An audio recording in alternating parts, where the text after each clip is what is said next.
Yes. Math time, lesson 7-22. Mean, median, mode, and range. All right, we've learned these in the past. We're going to take them a step further from what we did last year in 4th grade, but we're going to review what mean, median, mode, and range are, and we're going to use them to solve problems, and then we're also going to add graphing and making bar graphs in the process. So let's see what we got here. The mean. The mean, another word for the mean, is the average. And how do you find the average or the mean? You add all the numbers in a set of numbers together and divide by how many numbers there are. Okay? Again, add all the numbers in a set together and divide that answer by how many numbers there are in the set. The median is the number in the middle. Okay, but we can't just put them randomly. They have to be in order numerically, from smallest to largest or largest to smallest. The number in the middle, the value in the middle, is the median. Okay, sometimes that's one of the actual numbers in the set, and sometimes it's the value between the two middle numbers in the set. Okay, the mode is the number that shows up the most often in a group. Okay, there can be more than one mode, and there can be no mode, but the mode is the most often in a group. There can be ties for first, and there can be more than one mode. Or if there's no numbers to repeat, there is no mode. Okay? And the range is the value of the largest number in the group minus the smallest. So it's how long the group is from the smallest to the largest. We subtract. Take the largest number in the group, subtract the smallest, and we have the range. What's the size from the largest to the smallest? Okay, let's open our books to page 337. 337. We're also going to add a vocabulary word called the outlier to this in a little bit. So let's get started. Find the mean of each set of values. Now again, the mean is the result, or the average, when you add all the numbers in a set together and divide by how many numbers there are. In problem number 1, students collected cans for recycling.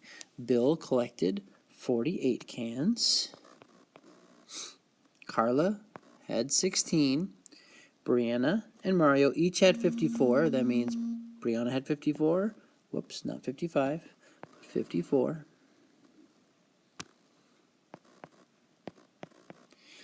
And Mario had 54, and then Santo had 53. How many total numbers in this set? There are 5. First, I got to add these together. So we put them together. 14, 18, 22, 23, 24, 25. Carry the 2. Put 5 down here.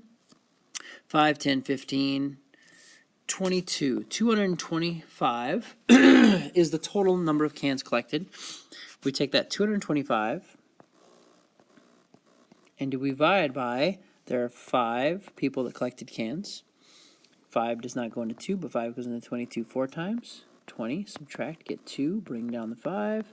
5 goes into 25, 5 times 5 times 5 is 25. So we have a mean, or an average, of 45 cans. That's the average number of cans collected by the group. That is the mean or the average of that set. Okay. Now number 2 says, a waiter quickly poured 5 glasses of water. His boss notices that the water in the glasses are all different levels. The glasses he poured were 8 ounces, 11 ounces, and 10 ounces. So again, 5 glasses of water. So we have a group of 5. We add them all together. We divide by 5, the total number in the set. We don't always divide by 5. It just happens these 2 sets of numbers have 5 in them. Okay, so 8 and 6 is 14, plus 5 is 19. 19, 20, 30, 40. We have a total of 40. Divided by 5, we know that is 8. So the average number of ounces or the mean of his glasses were 8 ounces per glass. Okay, now we're going to take those same problems. We're going to find the median and the mode for problems 1 and 2. Okay, the recycling problem. What number's in the middle? If I take this group of numbers and I write them in order, so I'm going to go back to black here, separate this here, and we go in order. We write the smallest first, 16. The next one is 48.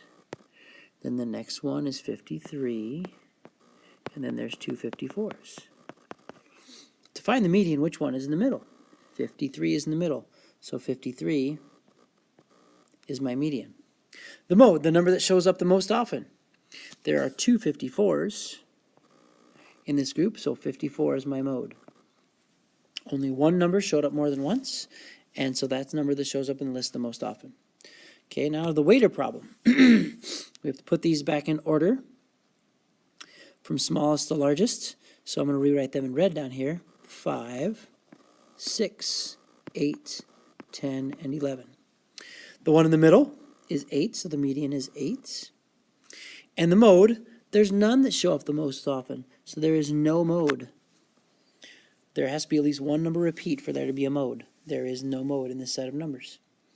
Hopefully this review of mean, median, and mode helps you, and we can move on. All right, now we're on the bottom of page 337, and it says find the range for problems 1 and 2. Okay, so if we look back at problem 1, I'm just going to write it here for you. Problem 1, the largest number was 54. Whoops, got to turn the pin on. It's 54, and the smallest number was 16. Okay, so if I subtract those, which I should probably write them over here, in a way I can subtract them. Let's make this actually smaller. 54, the largest number in the set 1, minus the smallest number, 16. I need to borrow 14, that becomes a 4. 14 minus 6 is 8, and 4 minus 1 is 3. So the range for the recycling problem is 38. From the smallest to the largest number, there are 38 values that could fall in that range. Okay. Now the weighter problem, the smallest number was 5, and the largest number was 11. So I subtract there, 11 minus 5 is 6, so my range there is 6. The value from the largest to the smallest to the largest is only 6. Okay, so to find the range, we just take the largest number, subtract the smallest number from it in the group, and you have the range. Now we're going to talk about outliers. What is an outlier? An outlier is a number that is out beyond the majority of the rest of the numbers in a set. Okay. Number 6, which value or values were outliers in the problems above? Well, let's see. Okay, let's use the recycling problem again as a possibility. Okay, again, the largest number was 54. There were two 54s, a 53, a 48, and a 16. 48, 53, 54, and 54 are all pretty close. 16 is what we would call an outlier. It is a number that is well removed from most of the numbers in the group. So we would say that 16 is an outlier, okay, because that number is far less than most of the group collected. Okay, an outlier, a number that doesn't quite fit in with the group. Okay. Number 7, how does the existence of outliers affect the range of the data? Well, we think about it. If we took out the 16 in the first problem, and we had the largest number was 54, change this to red so it goes with this problem. The largest number was 54, and the smallest number was 48. We took 16 out of the equation. 14 minus 8 is 6. 5 bar 4. Our range would only be 6. But when we add that 116, the range becomes really big. Okay? That makes the data look more spread out than it really is. So an outlier really messes with our range number. It makes the range much larger than it could possibly be when all the rest of the numbers are involved in the group. Okay? So an outlier makes the range larger. Because it's either gonna be much larger as your largest number or much smaller as your smallest number that you're gonna be subtracting. Okay.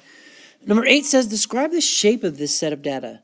Identify outliers, clusters, and gaps. What does that mean? Well, let's look at what this means. Okay. If we look at find the largest number in the group. Let's find the range first. Okay, largest number, we got 29. Ooh, 35. 37's even bigger. Ooh, then we get up here in the 50s. So we got a 52. 52 is the largest. Okay. And the smallest, 24. 22 is smaller. 22 is our smallest. Minus 22 makes our range 30. Okay. Now, is 52 much bigger? Now, what is sometimes good to do is put these numbers in order. So if I go 22, that's the smallest. Next is 24, 23. Are there any other 23s? Nope. 24. Oh my gosh. Okay. Well, what I've been doing while I thought I was recording was actually working on the problem. So I found out the range. So the range of the set of numbers is 30. And now I'm putting the numbers in order from smallest to largest. Okay, so we got 25. I've got 126, so I'll put that down. Any 27s? No. 28s? No. 29s? 1, 2 29s. 29, 29. Okay, just see if I can, oops. We're just going to keep writing in black right over top of that, because we can. No 30, no 31, no 32, no 33, no 34, 1 35, 2 35s, 3 35s, 35, 35, and 35. And then we have a 36. I wish I'd made it smaller. 37 and a 52. Okay, so if we look, numbers in the 20s, lots of numbers in the 20s, quite a few numbers in the 30s, but then our next number is a 52. We have an outlier. 52 is an outlier. What does that do to our group? Makes it a huge difference, doesn't it? It's way off in the right field. So if we took out the 52 and we said, well, 37 is our next highest number, minus 22, my range is only 15. My range is half as big. That outlier is way out there. Okay? So we have a big gap. The word gap. From 37 to 52, there's a big gap. Okay? We also have a decent gap between 29 and 35. Okay, that's what a gap is, a space between numbers. A cluster, so we have a lot of numbers together. So we've got 22, 23, 24, 25, 26. So we have a cluster there because they're all connected, no spaces. And then we have a cluster between 35, so let's circle the clusters. 22 through 26, no gaps, no spaces in between numbers. And then we also have a cluster from 35 through 37, which is 35, 36, and 37. Those are the clusters, okay? And our outlier was 52. So we put data together. We can look at it and describe it in different ways using these different words in outliers, clusters, and gaps. You're not going to have to do much with that, but it's something to understand and know. Okay, and they make sense. A cluster, a group together. A gap, a space between the numbers. Okay, well, let's move on to the next page, page 338. Okay, now we're looking at finding the mean and using it here. So please pause your video, solve number 9 and 10 using whole numbers. And you're going to be finding the mean high temperature for the week in number 9. And you're going to be answering, does the mean describe that week's weather well, or does it not? Okay, is the average temperature for the week a good description of the week in general, or is it not? Okay, pause your video and solve 9 and 10.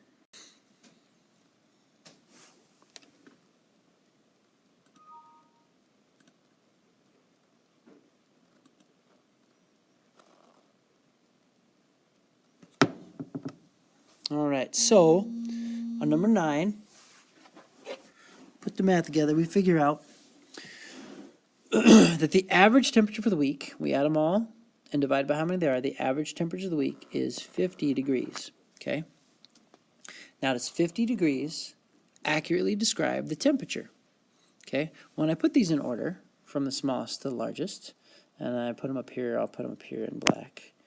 37 degrees, 39 degrees, 41 degrees, And then we're at 53 degrees,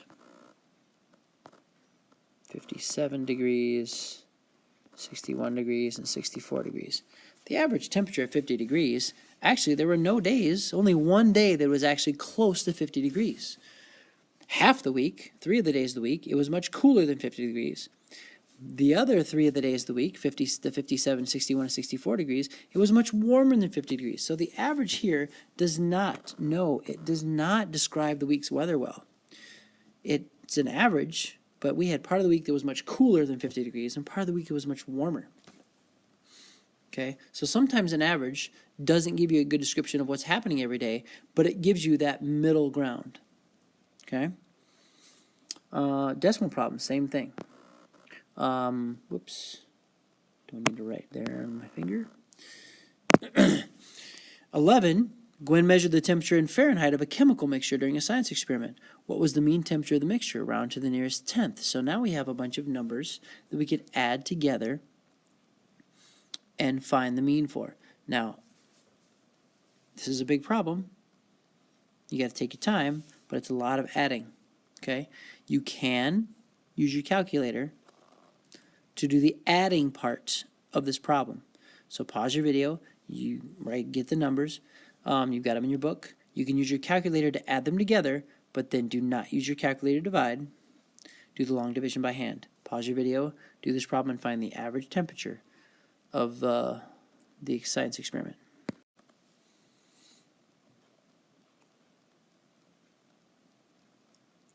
All right, so when we add these all together and then divide by 1, 2, 3, 4, 5, 6, 7, 8, 9, 10, 11, 12, divide by 12, we come up with an average temperature of 89.5 degrees, and that's in Fahrenheit. All right, a lot of numbers, but using the calculator to add them together makes it easier. Then you divide that answer, that total, by 12. And it should get 89.5 degrees. Rounding, notice this is round to the nearest tenth. So you got to round back to the nearest tenth. All right, so we can do this with decimals now because we've done that. The step we did not do last year was incorporating decimals. All right, it is that time. All right, mean, median, mode, and range. Not difficult. I'm also going to post in the videos for lessons for Unit 7. I'm going to post a math antics, so if you need more practice with mean, median, mode, and range, check out that video there. But for now, if you're ready, it is time.